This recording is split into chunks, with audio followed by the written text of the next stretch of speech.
Apakah saya membatasi pergaulan suami? Kalau suami berkawan sama peminum khamar, pecandu narkoba, ibu jangan diam. Jadi bagaimana kami bersikap kalau suami saya nih Pak Ustadz sering berkawan, mabuk-mabuk, sakau-sakau, pecandu narkoba? Sebentar ya.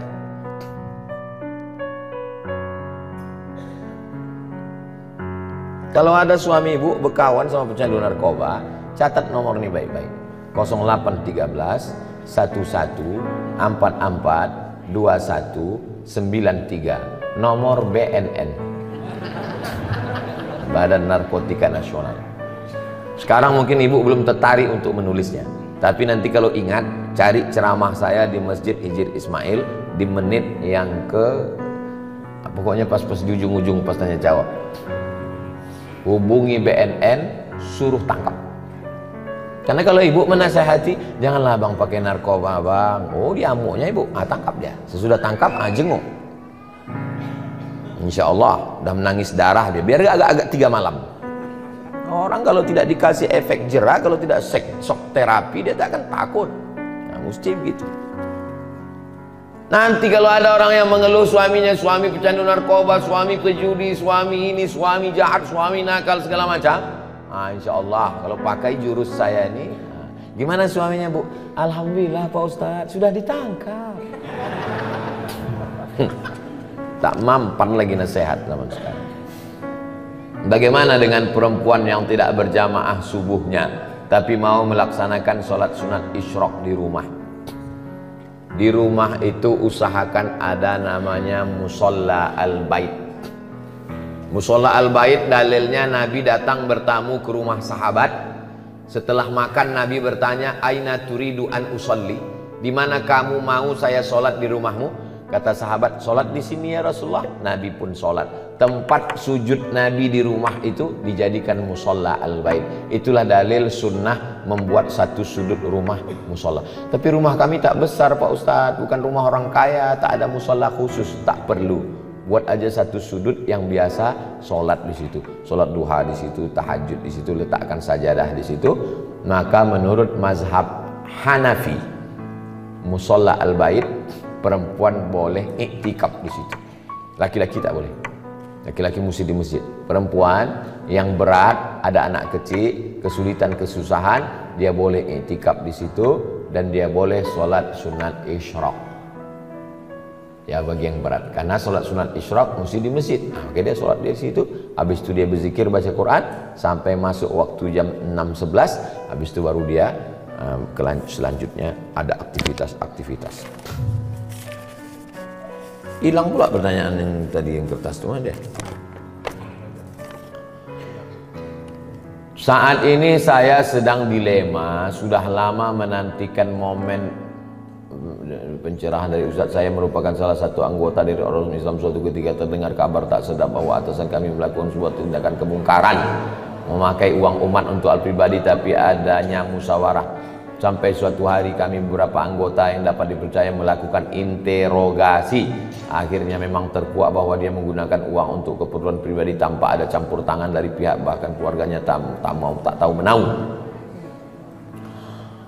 Saat itu pula secara tak langsung kami bilang kepada dia agar seharusnya uang itu diganti, namun dia malah berdalil ini seakan-akan enggan untuk mengganti.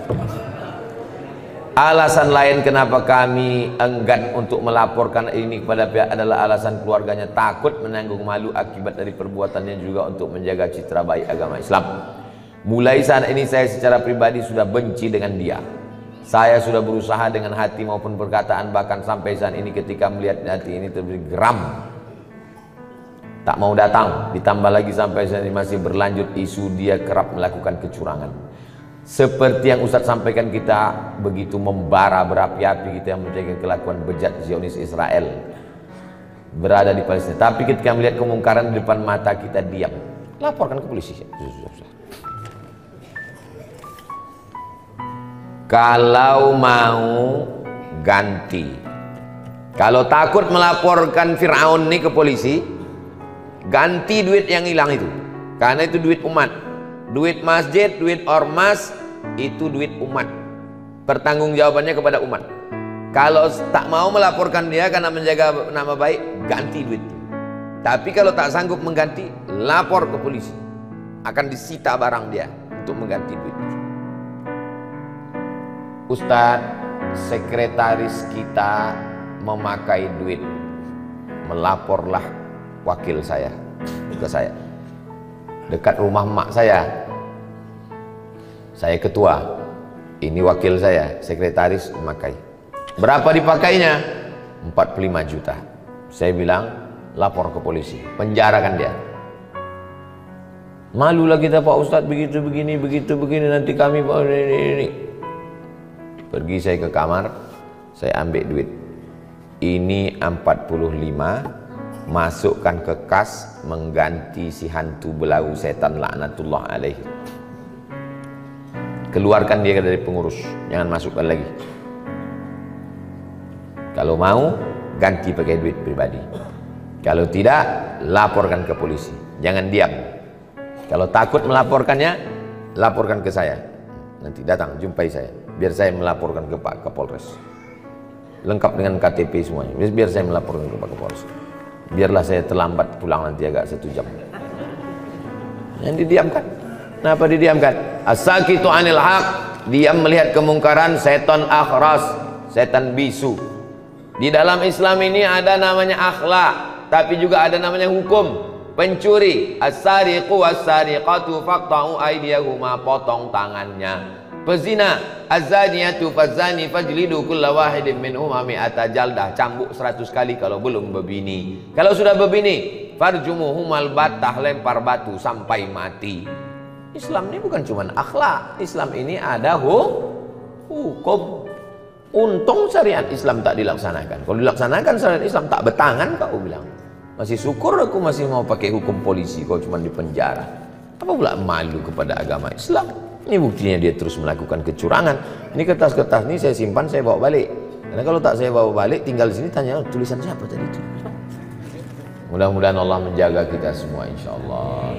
Ala hadhihi niyyah al-Fatihah. A'udzubillahi minasyaitonirrajim. Bismillahirrahmanirrahim.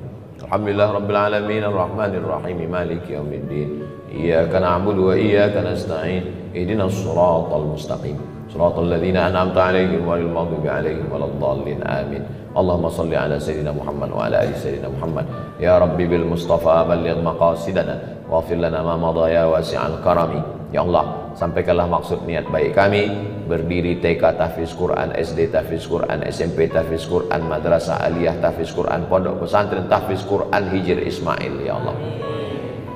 Allahumma ja'al abna'ana wa banatana min hafizil Quran wal hafizat, jadikan anak-anak kami menjadi para penghafal Quran. Minal ulama'il amilin, para alim ulama yang mengamalkan ilmunya sehingga mengalir amal jariahnya untuk kami nanti ya Allah. Allahumma ja'alna min mu'ammiri masajidik, jadikan kami orang yang memakmurkan masjidmu dengan salat berjamaah. Allahumma ja'al hadzal balada baladan amina, jadikan Pulau Kundur negeri yang aman dan damai, baldatun thayyibatun wa rabbun ghafur. Rabbana fir lana dzunubana, ampunkan dosa kami, wali abaina, ayah kami, wali ummahatina, ibu kami, wali azwajina, pasangan hidup kami, wali man hadarana, semua yang hadir di majelis ini, wali man syarakana, saudara-saudara kami yang mengikuti melalui streaming kajian. Berikan kami semuanya kebaikan dunia akhirat.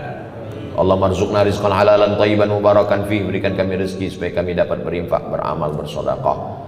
Jadikan anak-anak kami anak-anak yang baik yang menolong agamamu nanti, mujahid fi sabilillah. Rabbana atina fid dunya hasanah wa fil akhirati hasanah wa qina adzabannar. Wa sallallahu ala sayyidina Muhammad wa ala alihi wasallam. Walhamdulillahi rabbil alamin. Taqabbalallahu minkum inna minkum taqabbal ya karim. Usolli sunnatul isyraq raka'ataini lillahi ta'ala. Salat sunat isyraq 2 rakaat lillahi ta'ala. Salat masing-masing. Assalamualaikum warahmatullahi wabarakatuh.